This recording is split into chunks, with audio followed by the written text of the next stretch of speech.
We have to deal with structural racism. There are structures in the state of Alabama that make it very difficult for people of color to recover from these very difficult histories. And by structures, I'm talking about consequences from economic conditions that date back 100 years. We have poor people, black people in the Black Belt counties of Alabama that have been displaced from lands they gave value to as sharecroppers and tenant farmers, and not been permitted to recover for that, and who have been structurally isolated from economic opportunities, who are still being undereducated because we've pulled out the resources necessary to provide good education.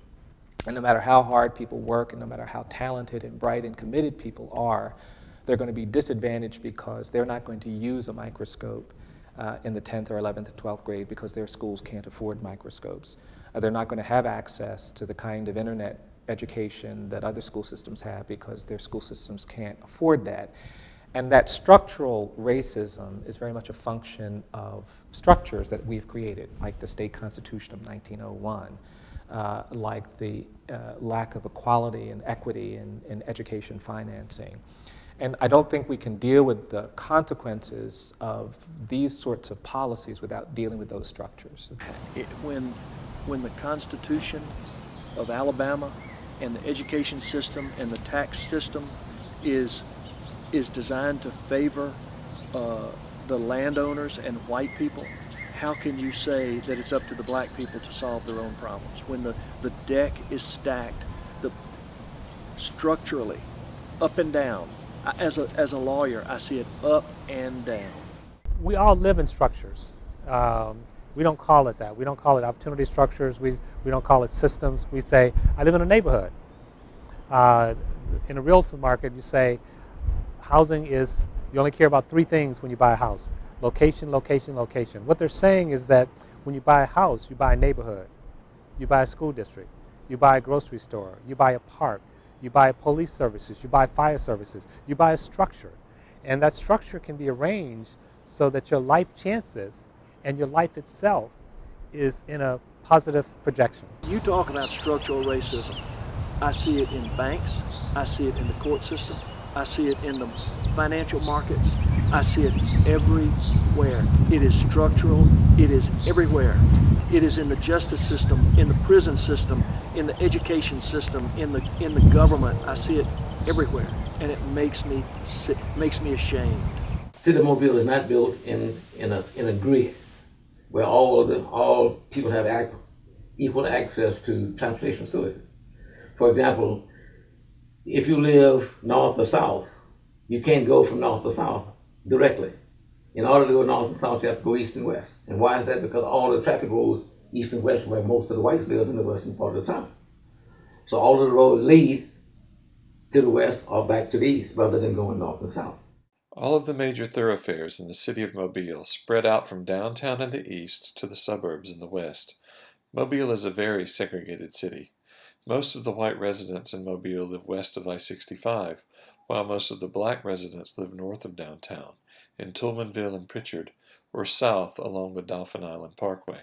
So for example, if something would happen in the south side of town at 4:30 or 5 o'clock, and there was a need to get ambulances from the south side to the major hospitals, they couldn't get there because the streets are blocked. The traffic going east and west keeps you from going north and south. So that's equanimity in terms of access to the neighborhoods and access to transportation is something that's definitely racist. And when you find ways around the traffic circle, they will block them off rather than have you go through the white neighborhoods. They put speed bumps there, they close the streets off, they even block the streets so that you can't go there, rather than give you access to how you want to travel the city. So the way the city uses its transportation infrastructure is flawed and biased. More and more Americans are spending less and less time with people unlike themselves than ever before. People work longer hours. People live further away from where their job is. They spend more time in the car than ever before. And although we've never really had black people living next door to white people very often, the spread has never been this wide. And that applies to Mobile as well. We continue to have a suburbanizing push into Baldwin County. And it puts a challenge in play in terms of continuing race relations when there aren't that many new relationships developing across racial lines. We still have to look at white flight. When I worked as a plumber for years out in the industry, it's still true that there can be houses being built in a subdivision, and while some of these houses are still being built, if it's found out that an African American has bought one of these homes, people will start selling them even before they finish constructing them. So white flight has to do with a lot of that. And the way that the value is attributed to the neighborhoods. For example, if my house was to be appraised tomorrow, it would be valued at between $45,000 and $50,000. If my house was located 8 blocks north, my house would be worth $340,000. So it's gerrymandering how it's valued based on where it's located, rather than what the true value of the facilities are. Whether it's class, whether it's race, whether it's income inequality, it's something we have to solve. It's something, if we don't solve, we're in trouble. This nation, this world is in trouble.